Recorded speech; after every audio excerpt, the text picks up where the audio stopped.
အားလုံးပဲမင်္ဂလာပါခင်ဗျာ root asset ကနေပြီးတော့ကြိုဆိုလိုက်ပါတယ် ဒီနေ့ဗီဒီယိုလေးမှာတော့ make sure ကိုဒီ NAM မှာဒီ workflow တစ်ခုဘယ်လို create လုပ်ကြလဲဗောနော် workflow တစ်ခုဘယ်လိုအစဆုံးလုပ်ရလဲဆိုတော့တစ်ချက်ပြပေးသွားမယ်ဘယ်လိုမျိုးလဲဆိုတော့ကျွန်တော်တို့ဒီ NAM ဆိုတာကကျွန်တော် workflow automation tools တစ်ခုပေါ့နော်ဒါဆို workflow ဆိုတာကျွန်တော်တို့ဒီအလုပ်လုပ်နေပြီဆိုရင်ကျွန်တော် business ရှိမယ် business ကနေပြီးတော့ business logic တွေမှာ business workflow ဆိုတာရှိလာတယ်အဲ့ workflow ကို automation လုပ်တဲ့ tool ပေါ့နော်အဲ့လိုမျိုး automation ဘယ်လိုလုပ်မလဲဆိုတော့တစ်ချက်ပြပေးသွားမယ်အဓိကလုံးဝ very simple ပဲဟိုလုံးဝ real world မှာဘယ်လိုလုပ်နေကြလဲပါညာအဲ့လိုပုံစံသွားမှာမဟုတ်ဘူးအဓိကတော့ make sure ဒီ workflow တခုဘယ်လို create လုပ်ကြလဲဆိုတဲ့ဟာနဲ့ထိတွေ့ပြီးသွားရင်တော့ဒါ make sure စားလုပ်ပြီးသွားပြီစားလုပ်ပြီးရဆိုရင် make sure မှာဒါ business မှာဘယ်လို problem တွေရှိလဲ automation လုပ်ဖို့ဘာတွေလိုလဲပေါ့နော်ဒါတွေကိုဆက်လုပ်ကြည့်လို့ရသွားမယ်ရသွားစေချင်တဲ့ရည်ရွယ်ချက်နဲ့ဒါဒီ video ကိုလုပ်ပြီးဖြစ်တာပေါ့နော်ဒီ NAM ကိုကျွန်တော်ဒီလောက်ဆိုတော့ကျွန်တော်ကဒီ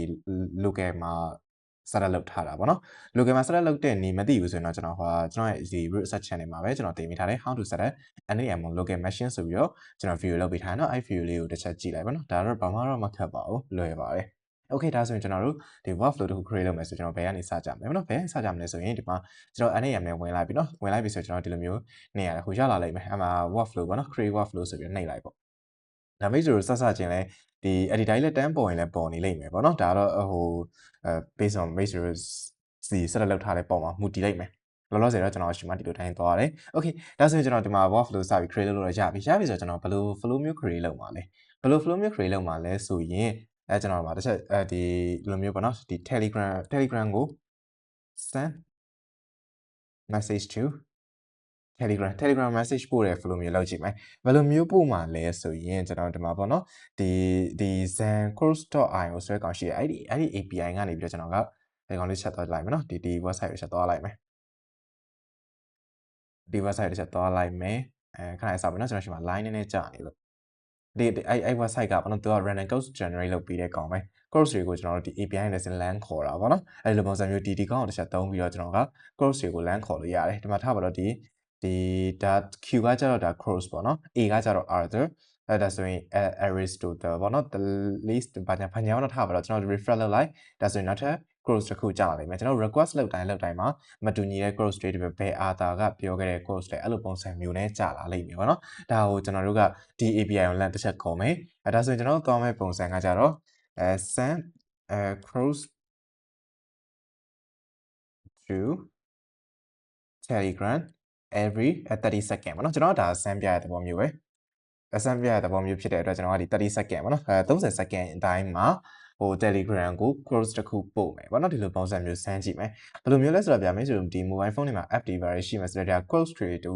ူတောက်လျှောက် daily ပို့ပေးနေတဲ့ကောင်မျိုးလည်းရှိတယ်လေအဲ့လိုသဘောတရားမျိုးပဲဒါကတော့ကျွန်တော်ဒီ automation လုပ်လိုက်တဲ့သဘောပေါ့နော်အဓိကတော့ဒီမှာဆိုရင်မင်းဆိုဘာတည်သွားမလဲဆိုတော့ဒီ every 30 seconds ဆိုတာ schedule လုပ်ထားတဲ့သဘောတရားပေါ့နော်ဟိုမှာထားပါတော့နေ့တိုင်း close ပို့မယ်ဒါဆိုမနက်တိုင်းမနက်8 နာရီမှာအလုပ်လုပ်မယ်ဆိုရဲအဲ့လိုမျိုးအတွက်ဆိုရင်ဒီကောင်အကြောင်းကိုနားလည်လိမ့်မယ်ပြီးရင်Telegram ပို့မှာဖြစ်တယ် Telegram ကျွန်တော်တို့ notification ပို့ချင်တာမျိုးဆိုရင်ဘယ်လိုလုပ်ရမလဲဆိုတော့ဒီ workflow send ပြီးရင်ဒီနှစ်ခုကို message တွေတည်သွားလိမ့်မယ်နော် okay ဒါဆိုရင်ကျွန်တော်တို့စလုပ်ကြည့်မယ်စလုပ်ကြည့်မယ်ဆိုတော့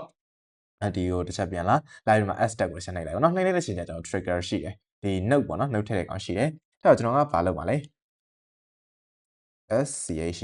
schedule trigger ဆိုတဲ့ကောင်ပေါ့နော်ဒီကောင်လေးတစ်ချက်ထည့်လိုက်မယ်ဒီကောင်နှိပ်လိုက်ဒါဆိုရင်ကျွန်တော်တို့ဒီမှာဘာပေါ်လာလဲဆိုဒီ parameter ပေါ်လာတယ် parameter မှာကျတော့ကျွန်တော်တို့ဒီtime trigger interval ရှိတယ် trigger interval မှာကျတော့ကျွန်တော်တို့ day ရှိတယ် hour ရှိတယ် minute ရှိတယ် second ရှိတယ် week month အစရှိတဲ့ဖြစ်ပါတော့ဒါ Chrome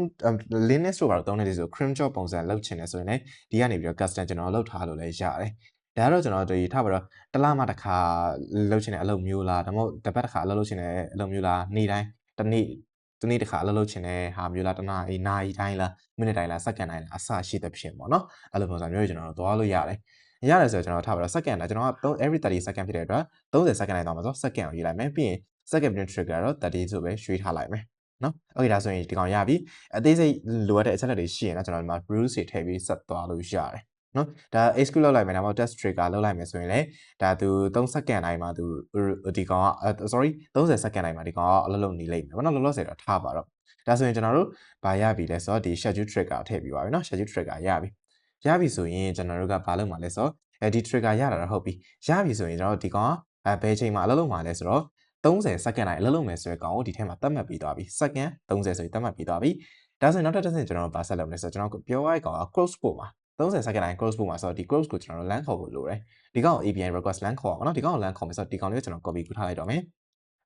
ဒါတော့ဟိုကျွန်တော်ဒီ video လောက်တာကအခုအချိန်မှာတော့ဒီ API ကဒါပေါ့နော်အဲ့လိုမဟုတ်ဘဲねနောက်ပိုင်းကျရင်ဒီသူ့ရဲ့ API ရပြောင်းလဲတော့တာရှိရင်တော့သူ့ရဲ့ဒီ official docs မှာပဲတစ်ချက်သွားကြည့်ပြီနော်လောလောဆယ်တော့ဒီကောင်လေးကတောင်းလို့ရလိမ့်မယ်random codes ကို LAN ခေါ်တဲ့ပုံစံပေါ့နော်ဒီကောင်တစ်ချက် copy ကူးလိုက်မယ်ပြီးရင်ကျွန်တော်ဒီကနေပြီးတော့ဘာလုပ်မလဲဆိုတော့ဒီ HTTP request node ကို LAN ခေါ်လိုက်မယ် HTTP request ပေါ့နော်ဒီကောင်တစ်ချက်နှိပ်လိုက်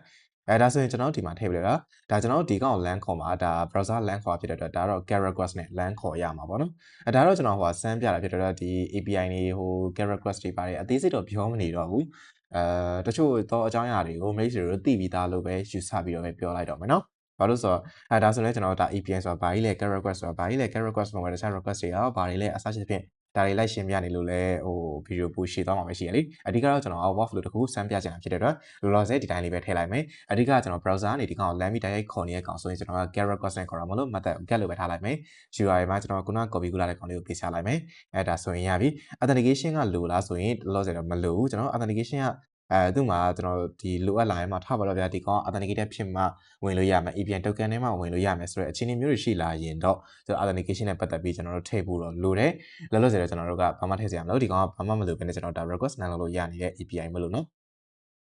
okay ထားပါတော့ဒီကောင်ဒါ refresh လုပ်လိုက်ပြီဆိုတော့ဒါ cross အသစ်ကျလာလိမ့်မယ်နော်ထားပါတော့ဒီမှာတော့ကျွန်တော် line ကျနေလို့နော် okay ဒါဆိုကျွန်တော်ဒီကောင်ကဒီမှာ execute လုပ်ကြည့်လိုက်မယ် execute လုပ်ကြည့်လိုက်တဲ့အချိန်ကျရင်ကျွန်တော်ဒီမှာ output မှာတော့သူကဒီကနေ response ပြန်လာတဲ့ကောင်ပေါ့နော်ဒီကောင်က LAN request လုပ်လိုက်တဲ့ကောင်ကို response ပြန်လာတဲ့သဘောမျိုးပဲဖြစ်မှာဒီမှာတော့ကျွန်တော်ဒီမှာ line တော်တော်ကျနေတယ်ဗျထားပါတော့ execute step ပြန်နေကြည့်လိုက်မယ် line ကျနေရောဒီကောင်ဟို request ပါလို့မရအောင်ဖြစ်နေရဗျ okay ဒါဆိုရင်တွေ့လားရသွားပြီthermos ဒီမှာနော် q ကကြတော့ဒါ cross ကိုပြောတာ a ကဒါ max ဒီ other ကိုပြောတာဒါ h ကကြတော့ html tag နဲ့လာတဲ့ကောင်ပေါ့နော်ဒီမှာဆိုရင်လည်း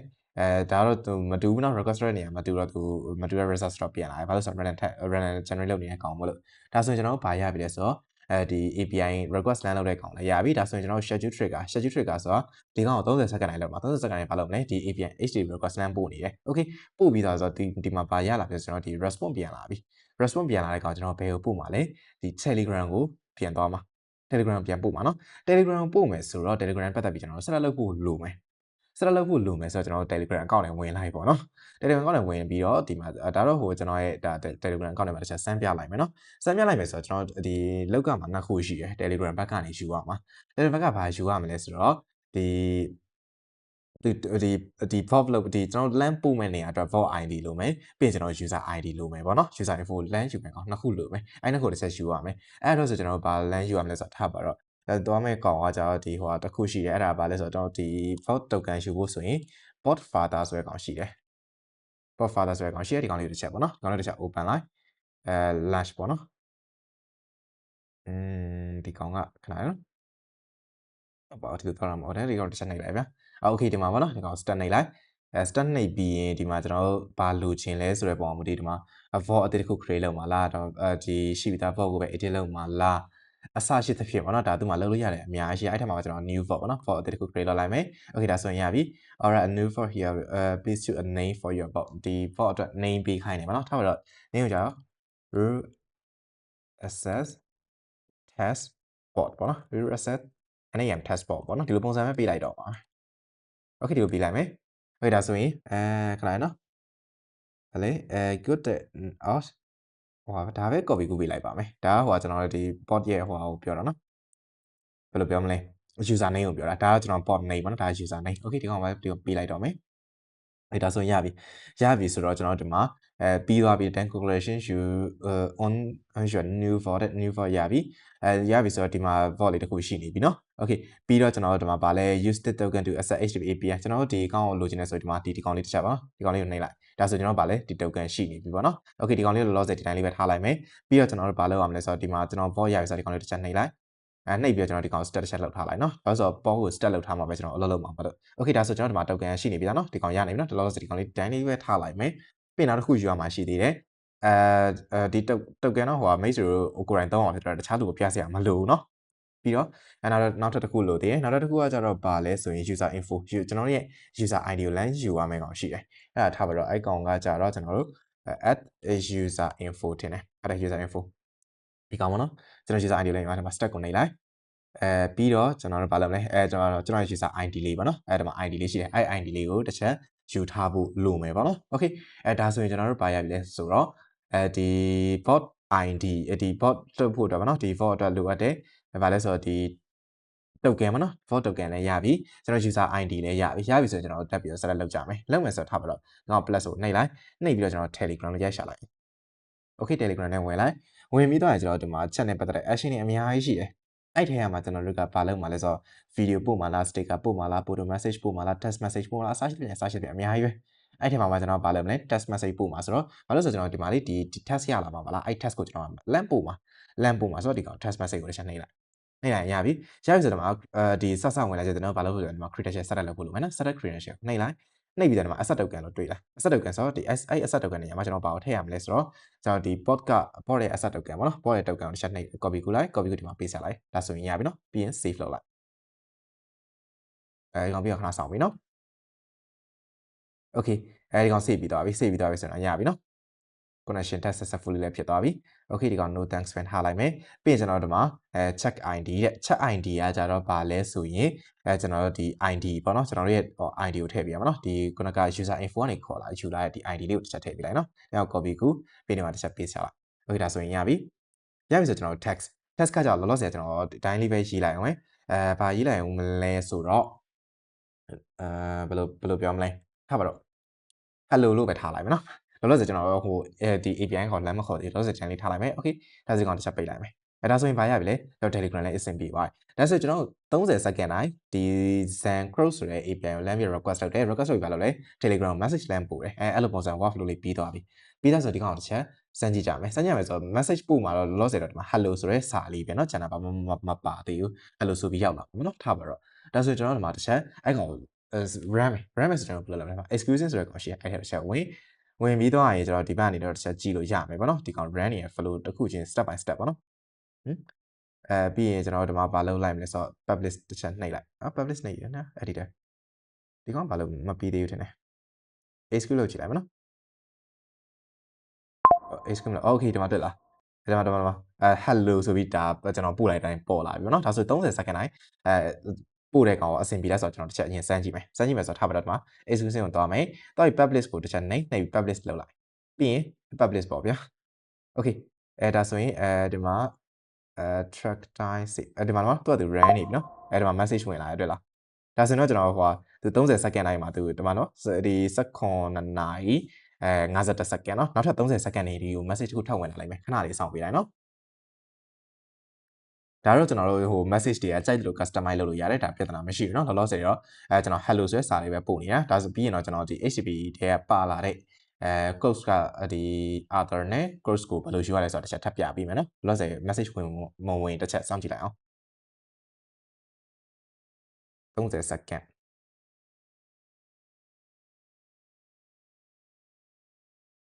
ဒီမှာ run နေရဗျsecond 18ဒီမှာပေါ်နေရเนาะဒီကောင်လေးကဘာမှမပိတ်ထားလိုက်ဒီကောင် overflow ပဲ got it okay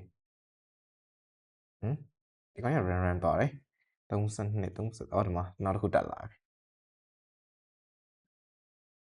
message ကပါအော်ဒီမှာ message တက်လာပြီเนาะဒါဆိုရင်ကျွန်တော်တို့ဒါ30နည်းနည်းတော့ကျွန်တော်ဟိုဒီမှာတစ်ခုဖြစ်နေလို့ပဲokay ဒါတောက်လျှောက်တက်လာပြီเนาะ okay ဒါဆိုကျွန်တော်တို့ဒါဒီ message လေးတွေကိုကျွန်တော်တို့မြင်နေရပြီပေါ့ဒီကတော့ကျွန်တော်တို့30 second တိုင်းပို့မယ်ဆိုတော့ workflow ကို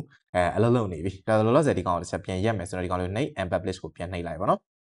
ဒါဆိုတော့ဒီကောင်ပြန်ရက်သွားလိုက်မယ်။ Okay ဒါဆိုကျွန်တော်တို့ပထမဆုံးကျွန်တော်လိုချင်တဲ့ပုံစံအကြောင်း30 second Telegram message ပို့တာတော့ရပြီဗျာ။အဓိကကျွန်တော်ဂျားထဲမှာခင်ထားဒီ HTTP request ပေါ့နော်။ဒီ request ကိုကျွန်တော်ဒီထဲမှာပါလာ data တွေကျွန်တော်ဘယ်လိုပြန်ပို့မလဲဆိုတော့ကျွန်တော်တစ်ချက်ဆက်ကြည့်ကြမယ်။အဲ့ဒါဘယ်လိုလုပ်ရမလဲပေါ့နော်။ဒါလည်းလွယ်ပါတယ်ဘာမှမခက်ပါဘူး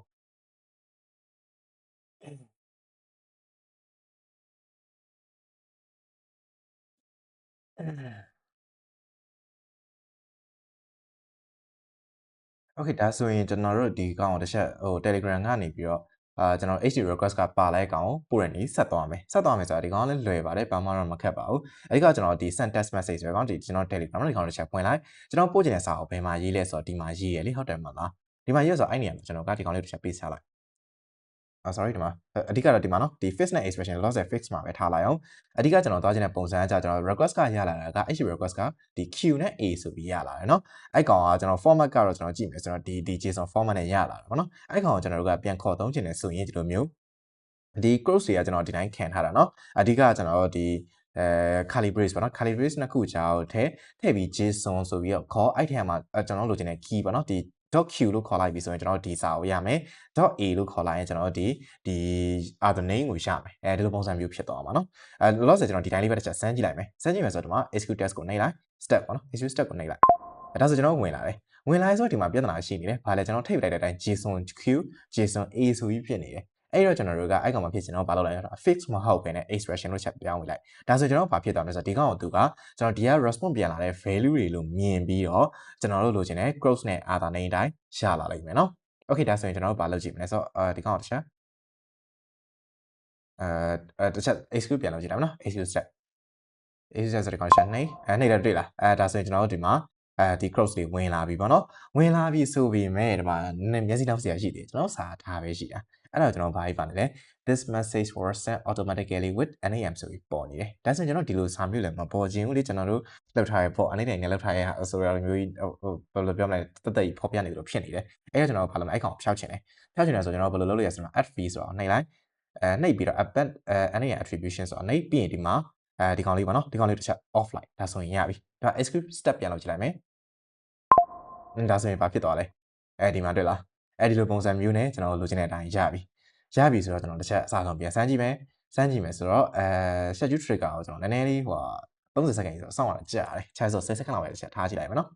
ထားပြီးတော့execute လုပ်မယ်ဒါအဆင်ပြေတယ် HTTP request execute လုပ်တယ်ဒါ response ပြန်လာတယ်ရတယ်ပြီးရင် test message ပို့ကြည့်မယ်ရလေဒီကောင်ရတာပဲဒါဆိုရင်အဆင်ပြေသွားပြီပေါ့နော်ပြေသွားပြီဆိုတော့ကျွန်တော်ဘာလုပ်ကြည့်မလဲဆိုတော့ဒီကောင်အစအဆုံးစမ်းကြည့်မယ်စမ်းကြည့်မယ်ဆိုတော့မှာ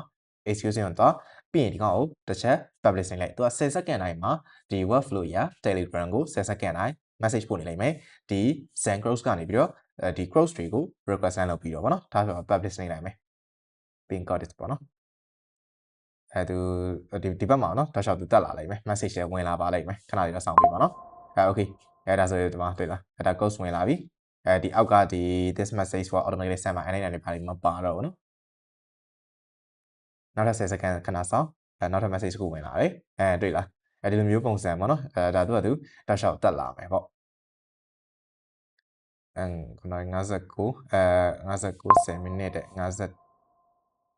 ဒီမှာပေါ့နော်တောက်လျှောက်တက်လာနေပြီတွေ့လားဒါဆိုရင်ကျွန်တော်တို့ရဲ့ဒီ workflow လေးကအဆင်ပြေပြေ run နေပြီလို့ပြောလို့ရတယ်အဓိကတော့ကျွန်တော်တို့သွားတဲ့ပုံစံကဒီ NAM workflow မှာဆိုရင်ကျွန်တော်တို့သွားတဲ့ပုံစံကဒီမှာနော်ဒီကောင်တစ်ချက်ခဏဝင်တော့ unpublish လုပ်ထားလိုက်အောင်မယ်အဓိကကျွန်တော် NAM သုံးတယ်ဆိုတော့ workflow automation tool တစ်ခုပဲ workflow automation လို့ပြောပြီးဆိုကျွန်တော်တို့ workflow တွေကိုဘယ်လို workflow တွေရှိလဲကျွန်တော်တို့ရဲ့ business flow တွေကဘာတွေလဲအဲ့ဒါကိုအရင်ဆုံးကျွန်တော်တို့ကိုယ်တိုင်သိဖို့လိုတယ်။ Okay အဲ့လိုသိပြီဆိုမှကျွန်တော်တို့အဲ့ကောင် automation step ထဲဘယ်လိုထည့်မလဲဆိုပြီးဒီမှာလာပြီးတော့ဖြည့်ရှင်းရတာပေါ့နော်။အဓိကကျွန်တော်ဒီကောင် note page သွားတာဖြစ်တော့ဒီမှာ note တွေကတော့အများကြီးရှိတယ်။ AI နဲ့ပတ်သက်တာတွေလည်းရှိတယ်။ဒီ